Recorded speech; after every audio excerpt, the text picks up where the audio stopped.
Jure 11. La foi qui accomplit son but divin. Lecture du jour. La foi est un don, mais elle nous appelle aussi à une mission.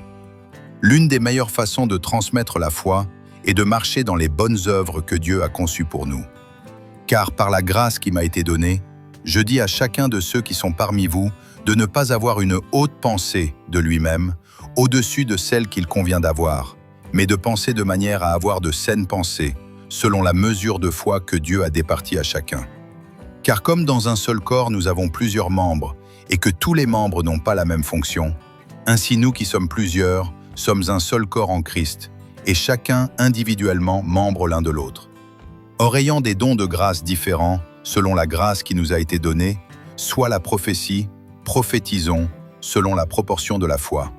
Soit le service, soyons occupés du service. Soit celui qui enseigne, qu'il s'applique à l'enseignement.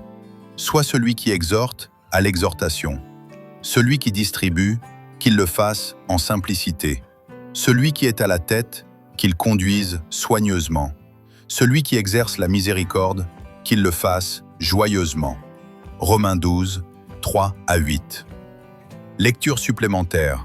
2 Timothée 1, 6 à 10, Psaume 139, 13 à 16, Éphésiens 2, 4 à 10. Réfléchir sur la parole. Une étincelle a deux extrémités possibles. Se faire soudainement connaître dans un éclat de lumière et ensuite diminuer complètement, ou rencontrer quelque chose d'inflammable et être enflammé dans quelque chose de beaucoup plus grand que lui. En tant qu'enfants de Dieu et bénéficiaires du Saint-Esprit, nous avons tous deux chemins similaires à choisir. Quand le Saint-Esprit place une étincelle à l'intérieur de nous sous la forme d'un don jumelé à un but du royaume, soit nous nous illuminerons à l'excitation initiale de toutes les possibilités et ensuite nous éteindrons lorsque nous ne parviendrons pas à entrer en contact avec quelque chose en dehors de nous-mêmes. Soit nous serons des gens qui reconnaîtront que le but de nos dons et de nos passions est d'éclairer le monde autour de nous, et nous frôlerons notre flamme à tout ce qui pourrait prendre feu. Dans 2 Timothée 1, 6 à 10, Paul exhorte Timothée à raviver le don de Dieu, sans être timide ou honteux du message du Christ, mais en démontrant une vie de puissance, d'amour et de solidité d'esprit aux gens autour de lui. Dans Romains 12, Paul rend cela si simple quand il le résume à ceci.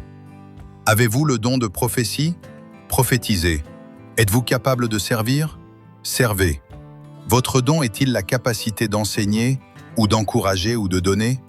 Enseignez, encouragez, donnez. Quoi que nous ayons, déversons-le sans réserve sur le monde qui nous entoure.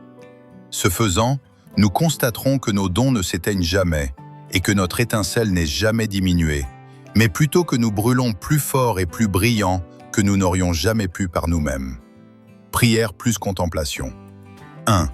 Réfléchissez aux dons que Dieu vous a donnés et comment ils s'alignent avec le but qu'il a assigné à votre vie. 2. Demandez à l'Esprit Saint de mettre en évidence l'un de vos dons que vous avez gardé pour vous-même par timidité ou par tendance à vous préserver. 3. Consacrez vos dons et vos passions au Seigneur. Offrez-vous de nouveau à lui comme un sacrifice vivant, prêt à vous relâcher pour le bien du monde qui vous entoure.